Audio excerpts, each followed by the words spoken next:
இந்த 10வது நாளில் நாம் தேவனுடைய காரியத்தை நாம் தியானிக்க போகிறோம். தொடர்ந்து இல்லங்களில் கூட நீங்கள் ஜெபிங்க. ஏன்னா இங்கே ஜெபம் பண்ணுறதோடு இல்லாமல் வீட்லேயும் போய் தனியாக ஜெபம் பண்ணுங்க. ஆண்டவர் அற்புதமான காரியத்தை செய்ய வல்லவராக இருக்கிறார். அல்லேலூயா. ஆமாம், நீங்கள் ஜெபம் ரொம்ப அவசியம். ஜெபத்தை நீங்கள் எப்பெல்லாம் விட்டுறீங்களோ அப்பெல்லாம் கஷ்டம்தான். நம்முடைய உயிர் நாடி ஜெபன்றது நம்முடைய உயிர் நாடி. நாம் என்ன பண்ணுறோமோ அதை ஆண்டவர் செய்யக்கூடியவராக இருப்பார். அதுதான் ஜெபம். தண்ணீர் எப்படி சரீரத்துக்கு தேவையோ அது போல. இப்போ கூட பாண்டிச்சேரி ஹாஸ்பிட்டல்லேருந்து ஓடி வர வேகமாக கர்த்தருக்கு சோதரம். எனக்கு ஒரு டெஸ்ட்டுக்காக போயிருந்தேன். ஆனால் எல்லாமே அவங்க சொல்லிட்டாங்க, அவங்களுக்கு ஒன்றுமே இல்லை, நல்லா இருக்குது, உங்கள் யூரின்ல எல்லாம் வந்த பிரச்சனை இல்லை, கல் இல்லை, அது இல்லை, இன்ஸ்பெக்ஷன் கிடையாது, எல்லாமே நல்லா இருக்குது, நீங்கள் எப்படி மெயின்டைன் பண்ணுறீங்களோ அப்படியே பண்ணிங்க, உண்மையாக நல்லா இருக்கிறீங்க அப்படின்னு சொல்லிட்டாங்க. இதுக்காக ஒரு 15 நாளாக போய் வந்தோம். எல்லா டெஸ்ட்லேயும் கொஞ்சம் ஓரளவுக்கு நல்லா ஆயிடுச்சு, ஒன்றும் பிரச்சனை இல்லை அப்படின்ட்டாங்க. கர்த்தருக்கு ஸ்தோத்திரம். அல்லேலூயா. உண்மையாக கர்த்தர் செய்கிறார் பாருங்க. ஜெபம் ஒரு நம்முடைய உயிர் நாடி. அதனால ஆண்டவர் உண்மையாகவே நாம் தொடர்ந்து ஜெபிப்போம். கர்த்தர் தாமே ஆசீர்வதிப்பார். இன்றைக்கு 10வது நாள். ஆண்டவருடைய நாமத்துக்கு மகிமை உண்டாகட்டும். தலைப்பு இடைவிடாமல் ஆராதியுங்கள். தலைப்பு இடைவிடாமல் ஆராதியுங்கள். ஆராதனை ரொம்ப அவசியம். இடைவிடாமல் அவர் சொல்றார். இடைவிடாத சாப்பாடு வேணாம், வேலை வேணாம், வியாபாரம் வேணாம், அப்படியெல்லாம் ஒன்றும் சொல்ல. இடைவிடாமல் அப்படின்னா அதாவது தேவனை மறக்காமல் ஆராதனை செய்யுங்கள். எப்போதும் எல்லாவற்றுக்கும் சோதரம் பண்ணி ஆராதனைங்க. வீட்டுக்கு போனீங்கன்னா கூட வெளியில் போய் வந்த உடனே ஆண்டவரே நன்றியப்பா சோதரம், நல்ல முறையில் பிரயாணத்தை வாய்க்க செய்திருக்காய் சோதரம், அதுக்காய் துதிக்கிற அப்படின்னு சொல்லுங்க. இல்லை ஒருவேளை இங்கிருந்து புறப்படும் போது நன்றியப்பா என்னுடைய பிரயாணத்தை வாய்க்க செய்ய போவதற்காய் சோதரம் நன்றி என்று சொல்லி ஆராதிக்கிற காரியம் தான் இடைவிடாமல் ஆராதிக்கிற காரியம். அதாவது காலை மாலை மத்தியானம் இரவு அப்படி ஆராதிக்கிற காரியம். அதுதான் இந்த தானியேல் 6ஆம் அதிகாரம் 16லிருந்து 23வது வசனம் வரையில் இந்த பகுதி இருக்கிறது. தானியேல் 6:16லிருந்து 23 வரையில இந்த பகுதியில் போட்டிருக்கிறாங்க. இடைவிடாமல் ஆராதிக்கிற ஒரு காரியம். ஒரு மனுஷன் இடைவிடாமல் ஆண்டவரை ஆராதிப்பதற்கு எத்தனையோ சமயம் இருக்கிறது, நேரம் இருக்கிறது, காலம் இருக்கிறது. அந்த காலங்களில் கர்த்தருடைய சமூகத்தில் நம்ம இடைவிடாமல் ஆராதிக்க கற்றுக்கொள்ளுமானால் ஆண்டவர் நம்மை ஆசீர்வதிப்பார். அதுதான் இந்த தானியேலுடைய தேவ மனுஷர் அதை செய்தார். காலை மத்தியானம் மாலை இரவு அப்படின்னு சொல்லி அவர் எப்போதும் செய்வது போல பலகணிகளை திறந்து எருசலேமுக்கு நேராக பலகணிகளை திறந்து அதாவது முழங்கால் படிக்கிட்டு ஆண்டவரை நோக்கி கூப்பிடுகிறார். எந்த சட்டை வந்தாலும் எந்த சட்டை போட்டாலும் என்ன காரியங்களை நடத்தினாலும் அவர் அப்படிதான் கவலைப்படாம அவர் ஜெபிக்கிறவராய் அவர் காணப்படுகிறார். அவனுக்கு விரோதமான ஒரு சட்டம் இருக்கிறது. ஏன்னா ஒரு பொற்சிலை வச்சிருக்கிறாங்க, அதை வணங்கணும் அப்படின்னு சொல்றாங்க. அதை வணங்கல் அப்படின்னு ஒண்ணு அவனை எதில் குற்றம் கண்டுபிடிக்குது அப்படின்னா ஏதாவது ஒன்றுல போய் குற்றம் கண்டுபிடிக்கணும் அப்படின்னா இந்த பொற்சிலையை தவிர வேற எதுவுமே யாரும் எந்த தெய்வத்தையும் வணங்கக்கூடாதுன்ற ஒரு சட்டத்தை தேசத்துல தானியேலுக்காகவே ஏத்துறாங்க. அந்த தானியேல் கேட்டுட்டு அந்த சட்டத்தோடு இருந்து ராஜாவோடு எல்லாம் பார்த்துட்டு வீட்டுக்கு வந்தாரு. முழங்கால் படிட்டார். எருசலேமுக்கு நேராக பலகணி திறந்தார். பலகணி எருசலேமுக்கு நேராக திறக்குன்னா இப்போ கூட நம்முடைய தேசத்துக்கு இருக்கிற ஒரு மத சடங்கு அப்படின்னா நீங்கள் எங்கே இருந்தால் இந்த பக்கம் இருந்தீங்கன்னா நேராக அதாவது இப்படி திருப்பி அந்த பக்கம் தான் வச்சுருப்பாங்க. இந்த மெக்காவுக்கு நேராக அப்படின்றது அங்கே இருக்குதுன்னா மேற்க.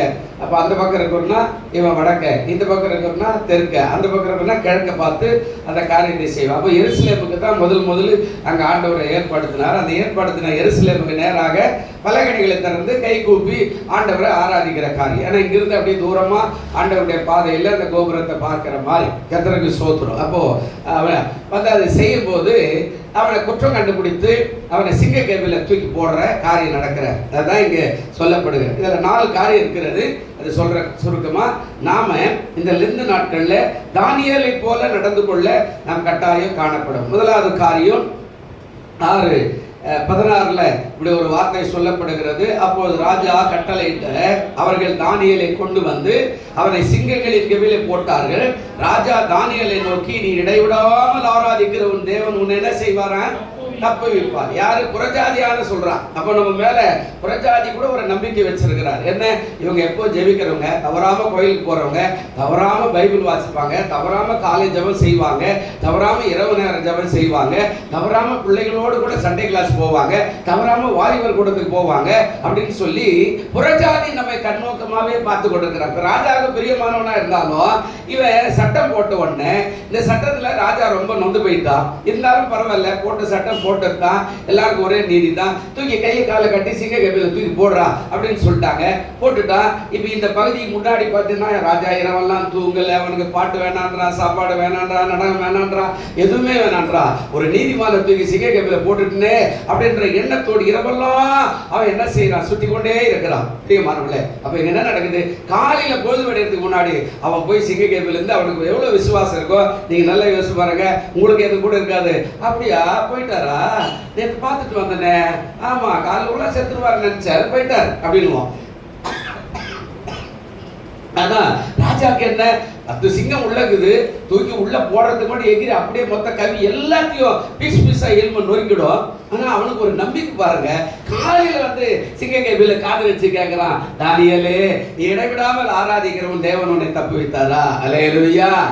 நம்ம மேல ஆண்டவருக்கும் உலக மனுஷனுக்கு எவ்வளவு காரியம் இருக்குது பாருங்க. நீங்க நானே நினைக்கிறோம், அடவுடப்பா யார் பார்க்க போறோம் அப்படின்றோம். இல்லைங்க, இடைவிடாமல் ஆராதிச்சு பாருங்க, கர்த்தர் எல்லாவற்றையும் தப்பி வைப்பார். 4 காரியம். 1, இடைவிடாமல் ஆராதிக்கிற ஒரு மனுஷன், அதாவது நாமும் அவனை போல இருக்கணும்னு ஆண்டவர் சொல்றார். சங்கீதம் 100:2 சொன்னீங்கன்னா, கர்த்தரை நான் எப்போதும் துதிப்பேன் அப்படின்னு சொல்லி ஒரு வார்த்தை இருக்கு. சங்கீதக்காரர் தாவீது அழகா சொல்லுவார். சங்கீதம் 100:2 என்ன சொல்றாரு பாருங்க, கர்த்தரை நான் எப்போதும் என்ன செய்வேன்? 100ஆம் சங்கீதம் 2 சொல்றாரு, மகிழ்ச்சியோட கர்த்தருக்கு ஆராதனை செய்து ஆனந்த சத்தத்தோட அவர் சன்னதி முன் என்ன செய்வேன்? மகிழ்ச்சியோட கர்த்தருக்கு என்ன செய்யணும்? ஜெபம்னா கட்டாயம் மகிழ்ச்சியோடு ஓடி வரணுங்க. ஜெபம்னா மகிழ்ச்சியோடு வரணும். ஐயோ இன்னைக்கு 10வது நாள் ஆச்சு, ஒரு நாள் கூட மிஸ் பண்ணக்கூடாது அப்படின்னு வரணும். யார் அண்ணத்துக்கு வாங்க, அவன் நமக்கு உடம்பு சரியில்லை, அவன் நமக்கு இங்கே போகணும், நமக்கு வேலை இல்லையா அப்படின்ற மாதிரிலாம் இருக்கக்கூடாது. அதனால தான் கர்த்தர் நம்மளை ஆசீர்வதிக்க மறுக்கிறார். சில சபைகளில் போய் பாருங்க, ஆமா எல்லா சபைகள்ல போய் பாருங்க, இந்த நாட்கள்ல எல்லா சபைகளும் ஜனம் நிறைந்து அப்படியே தேவ சமூகத்துல காத்து இருக்கிற ஒரு காரியம் நடக்கிற. அப்ப முதலாவது இடைவிடாமல் ஆராதிக்கக்கூடியவனா இருந்தான். 2வது 6:22 அவன் எப்படிப்பட்டவன் அப்படின்னு சொன்னா, அதாவது குற்றமற்றவனாய் காணப்பட்டான். குற்றமற்றவனா, அவன் மேல எந்த விதமான குற்றத்துக்கும் இடம் கொடுக்காம சோல்ஜரா பணியை செய்யற காரியம், ராஜாவுக்கு போய் செய்யற காரியம், ராஜாங்கத்துல அரசாங்க உத்தியோகத்தில் இருக்கும்போது உண்மை உத்தமாய் செய்யற காரியம், தேவனுக்கு செய்ய வேண்டிய காரியத்தை உண்மை இருக்கிறான். அதனால்தான் ஆண்டவர் ஒரு இடத்துல அப்படி சொல்லுவார். என்ன சொல்லுவார் அப்படின்னா, ராயனுடையதை ராயனுக்கும் தேவனுடையதை தேவனுக்கும் செலுத்துங்கள் அப்படின்னா. ராயனுடையது என்பது வேலை உலகம், தேவனுடையது என்பது ஆன்மீகம் ஆசீர்வாதம். கவனிங்க. அப்ப நம்ம இரண்டுத்திலுமே ஒழுங்காவே செய்ய மாட்டோம். அதனால தான் ஆசீர்வாதத்தை இழந்து போற. விடப்பா அவர் சொல்லுவார் அப்படின்றோம், கோயிலுக்கு போகலாம் என்னப்பா, விடப்பா நமக்கு எவ்வளவு வேலை இருக்குது அப்படின்ற மாதிரி எல்லாம் பேசி நம்ம என்ன பண்றோம்? ஆண்டவரை சிலுவையில் அறைந்து அல்ல தட்டி அவருடைய வார்த்தையை மீறி ஆதாமை போல நம்ம வச்சிடறோம். அதனால தான் நமக்கு ஆண்டவர் மேல அன்பை செய்ய வைக்க மாட்டேன்றார். அப்போ அவர் சொல்றாரு, என்ன சொல்றாரு? ராயனுடையதுன்னா ராயனுக்கு சில காலை 8 மணிக்கு வேலையா போ, 5 மணிக்கு வேலையா முடிச்சுட்டு வா. இப்ப அதுக்கப்புறம் என்ன, ஞாயிற்றுக்கிழமை ஆராதனை செய், புதன்கிழமை ஆராதனை செய், வெள்ளிக்கிழமை ஆராதனை செய், காலையில ஏந்து வேதத்தை வாசி, ராத்திரி வேதத்தை வாசி, ஜெபம் பண்ணி நன்றி ஜெபம் பண்ணிட்டு ஆண்டவருக்குள்ள சோத்திரம் பண்ணிட்டு படு. இப்ப ராயனுடைய ராயனுக்கு செலுத்து, பகல்ல இரவு நேரமும் மாலையிலோ காலையிலோ தேவனுடையது தேவனுக்கு செலுத்து. கொடுத்தல், ஜெபித்தல், உண்மையும் உத்தமம் எல்லாத்தையும் செய்யு. அப்ப தானியேல் அப்படிதான் இருந்தான். முதல்ல இடைவிடாமல் ஆராதிக்கிறவன். 2வது குற்றமற்றவனாய் வாழறான். அந்நிய தேசத்தில் இருக்கிறான், ஆனா குற்றமற்றவனா, கடவுளுக்கும் குற்றமற்றவனா இருக்கிறான், ராஜாவுக்கும் குற்றமற்றவனா இருக்கிறான். 3வது அதே 6:22 3வது எப்படி இருந்தான் அப்படின்னா, நீதி கேடு செய்யவில்லை அப்படின்னு அவனை சொல்றான். என்ன சொல்றாரு? குற்றமற்றாய் காணப்பட்டு ராஜாவாகிய உமக்கு முன்பாக நான் நீதி கேடு செய்ததில்லை. ராஜாங்கத்திலிருந்து இந்த தனிகன தாளம் போடுறது, இந்த வேஷம் போடுறது, இந்த ஆளுக்கு ஏற்ற மாதிரி செய்யற அந்த மாதிரி காரியம் எல்லாம் ஒண்ணு நான் செய்யல அப்படின்னு சொல்றான். அதாவது வேதத்துல அழகா பேசுறார், அந்த வார்த்தை சரியான முறையில சொல்றார். என்ன சொல்ற? நீதி கேடு எதையும் நான் செய்யவில்லை. அத யோவான்ல இதை குறிச்சு இயேசுநாதர் கூட சொல்லுவார். யோவான் 5:14 ஒரு வார்த்தை இருக்கிறது. யோவான் 5:14 ஒரு வார்த்தை அழகா பேசுறாரு. என்ன சொல்றாரு பாருங்க, 5:14 அவர் சொல்றார், அதற்கு பின்பு இயேசு அவரை தேவாலயத்தில் கண்டு, இதோ நீ சுத்தமானாய், அதிக கேடானது உண்டு உனக்கு வராதபடி நீ என்ன செய்யாத, பாவம் செய்யாத. கேடு என்ன அர்த்தம் சொல்றாரு அப்படின்னா, அதாவது நீதி கேடு செய்ய ராஜாங்கத்துடைய வேலையில கரெக்டா இருக்க. நீங்களும் நானும் உலக வேலையில கரெக்டா இருக்கணும். ஆமா, அப்பதான் நம்மளை நம்பி கர்த்தர் கூட அந்த உலகத்துல பயன்படுத்தி உயர்த்துற ஒரு காரியம். உலக வேலையும் ஒழுங்கா இல்லை, ஆவிக்குரிய வேலையும் ஒழுங்கா இல்லை. இங்க சர்ச்சுக்கு வந்து வேலை செய்ய சொன்ன இங்கேயும் ஓப்பி அடிக்கிற காரியம், இங்க கொடுக்க சொன்னா இங்கேயும் அதுல கதையெல்லாம் சொல்றது, சாக்கு போகலாம் சொல்றது, அது மாதிரி எல்லாம் ஆண்டவர் எப்பவுமே ஏத்துக்க மாட்டார். கொடுத்தா கொடு, கொடுக்கலாம் விடு. இல்லையா? அது யாரென்னா பார்த்துக்குவார் ஆண்டவர். ஆமா, அதுக்கப்புறம் உனக்கு வர ஆசீர்வாத குறைச்சல நீ பார்த்துக்கோ, அது ஒன்றும் பிரச்சனை இல்லை. ஆண்டவர் சொல்றார், நீ ஆன்மீக வேலையும் உண்மையா இருக்கணும், அதாவது உலக வேலையிலும் உண்மையா இருக்கணும். அதான் இங்க சொல்றா, ஒண்ணு இடைவிடாமல் ஆராதிக்கிறவன், ரெண்டாவது குற்றமற்றவனாய் வாழ்ந்தவன், மூணாவது நீதிக்கேடு ஒன்றும் செய்யாதவன், நாலாவது அவனை குறிச்சு அங்க சொல்றாரு. என்ன சொல்றாரு அப்படின்னா, தேவன் அவனை விடுவித்தார், நன்மையும் விடுவிக்க ஆண்டவர் வல்லவராய் இருக்கிறார். அல்லேலூயா. இப்போ நாலாவது காரியம் என்ன அங்க சொல்றாரு இல்ல, நீதிக்கேடு ஒன்றும் செய்யல, சிங்கம் என்ன ஒண்ணுமே செய்யல அப்படின்னு சொல்லி அந்த கொகையிலிருந்து பேசுறா பாருங்க. அதாங்க பெரிய அற்புதமே. அவனுக்கு விசுவாசம் இருக்குது, இவனுக்கு விசுவாசம் இருக்குது. இவன் நினைக்கிறான் கர்த்தர் என்ன காப்பாற்றுவார், எல்லா சிங்கமும் அப்படியே லைன்ல அப்படியே படுத்துக்கின்னு உட்காந்து பார்த்துட்டு இருக்குது. அவன் சொல்றான், அதாவது என்ன சொல்றான், அப்போது ராஜா தண்ணியில மிகவும் சந்தோஷப்பட்டு தானியேலை கெபிலிருந்து தூக்கி விட சொன்னார். அப்படியே தானியேல் கெபிலிருந்து என்ன செய்தான், வெளிப்பட்டான். அதுல இன்னொரு காரியம் சொல்றார், அதாவது 22ல தேவன் தம்முடைய தூதனை அனுப்பி அவைகளின் வாயை என்ன செய்தாரா, கட்டி போட்டார். நல்லா கவனிங்க, நமக்கு விரோதமா புரண்ட, அதாவது பீறுகிற எல்லா ஓநாய்களை கட்டி போட ஆண்டவர் வல்லவராய் இருக்கிறார். அல்லேலூயா. நம்ம நினைச்சுக்கிறோம் விட்டுருவாரோ, இல்லை, அவர் கட்டிட்டாருன்னா அது பாட்டு வேலை பார்த்துங்க அப்படின்னு பார்த்துட்டு அவன் முகத்தையே பார்க்குது. அவன் அங்கே போய் என்ன பண்ணியிருப்பான், அங்கேயும் முட்டி போட்டு ஆண்டவர் ஆராதிச்சிருப்பான். அந்த கெபில கூட எல்லா சிங்கம் 10 சிங்கம் 10 இருக்குதுன்னு வச்சுக்கல, அது வாட்டி பார்த்துங்க, இது நடுவில் முட்டி போட்டு சோதனை பண்ணி ஆராதிப்பேன், நான் ஆராதிப்பேன். அல்லேலூயா. இவன் ஆராதனை வேலை செஞ்சிருப்பான், அதனால சிங்கம் அவனை பார்த்து நிக்குது. அவன் ஒண்ணுமே செய்யல, காலையில் வரைக்கும் அதை பார்த்து நிக்குது. அவன் வந்து கேட்கிறான், தானியேலே, தானியேலை விட அதிக விசுவாசம் யாருக்கு இருந்ததுங்க, ராஜா. நல்ல கவனி, ஒரு நீதிமான இவனுங்க சொன்ன சட்டத்துக்காக தூக்கி போட்டுனேன் அப்படின்னு ராத்திரியெல்லாம் தூக்க வராத அலையறான். வேதத்தை பார்க்கிறான், சட்டங்கள் எங்கதான் இருக்குதா, அவனை விடுவிப்பதற்கான சட்டம் ஏதாவது இருக்குதா, எல்லாரையும் கூப்பிட்டு ராத்திரியில் வேண்டாம், நடமெல்லாம் வேண்டாம், ஆமா கழிப்பெல்லாம் வேண்டாம், ராட்சரசம் வேண்டாம், ஆகாரம் வேண்டாம், ராத்திரிக்கெல்லாம் புஸ்தகங்களை திருப்புறான். ஆனால் இருக்க முடியல. காலையில வெடிகாலம் போய் நிற்கிறான். பிரியமானவர்களே, நமக்காக தேவதூதன் ஒருவன் வருவான். அல்லேலூயா. அப்போ நல்ல கவனி, சங்கீதம் 91:14-15 சொல்றார், அவர் என்னிடத்துல வாஞ்சியா இருக்கிறபடினாலே அவனை நான் என்ன செய்வேன், விடுவிப்பேன், அவனை உயர்ந்த அடக்கத்தில் என்ன செய்வேன், வைப்பேன். நல்ல கவனிங்க. அப்போ ஆண்டவர் சொல்றாரு, தேவன் அவனை விடுவித்தார். எப்போ, அவன் இடைவிடாமல் ஆராதிக்கிறவன், குற்றமிட்டவனா இருந்தவன், நீதிக்கேடு செய்யாதவன். நம்ம கூட அதே காரியத்தை செய்யணும். நாம நீதிக்கேடெல்லாம் ஒன்று நடத்தக்கூடாது. சும்மா எப்ப பார்த்தாலும் தப்பு மேல தப்பு பண்ணிட்டு சோத்திரம் ஆண்டவர் பண்ணிட்டார், ஆண்டவர், யாருக்கு விரோதமா எதுவுமே பேசக்கூடாது, எதுவுமே செய்யக்கூடாது. அவர் பார்த்துக்குவார்.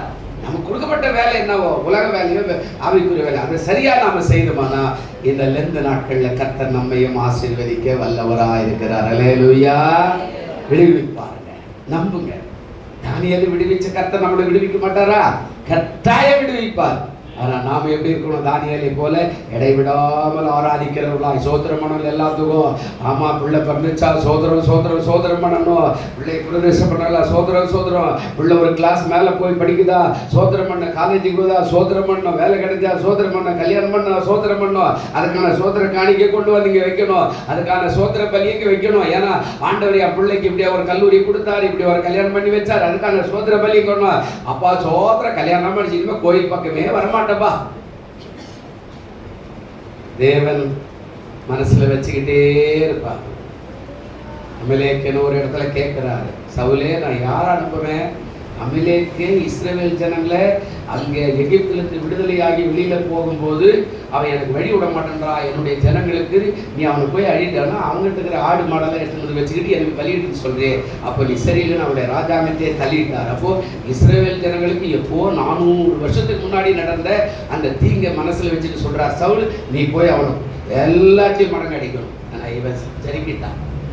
அதனால அவன் ராஜாங்கம் தள்ளப்பட்டது. பிரியமானவர்களே, எச்சரிக்கையாகவும் இருக்கணும். அதனால கர்த்தர் சொல்றாரு, என்ன சொல்றாருங்க, இடைவிடாமல் என்ன பண்ணுங்க, ஆராதனை செய். கண்களை மூடும். நல்ல பிதாவே அப்பா, இடைவிடாமல் ஆராதிகளை சொல்ற அந்த வாக்கின்படி இடைவிடாமல் ஆராதிக்கிற காரியத்தை எங்களுக்கு தாரம். அப்படி செய்யும் போது தேவன் எங்களை விடுவிக்கவோ நன்மை செய்யும் துதிக்கவோ ஆண்டவர் கிருபை பாராட்டும். எங்களுக்கு ஆண்டவரை போதுமானவராக இருக்கிற அப்படின்னால சோத்திரம். இதை பார்க்கிற கேட்கிற எல்லாரையும் ஆசீர்வதியும் இயேசுவின் நாமத்தில் வேண்டிக் கொள்ளுகிறோம் நல்ல பிதாவே. ஆமென், ஆமென்.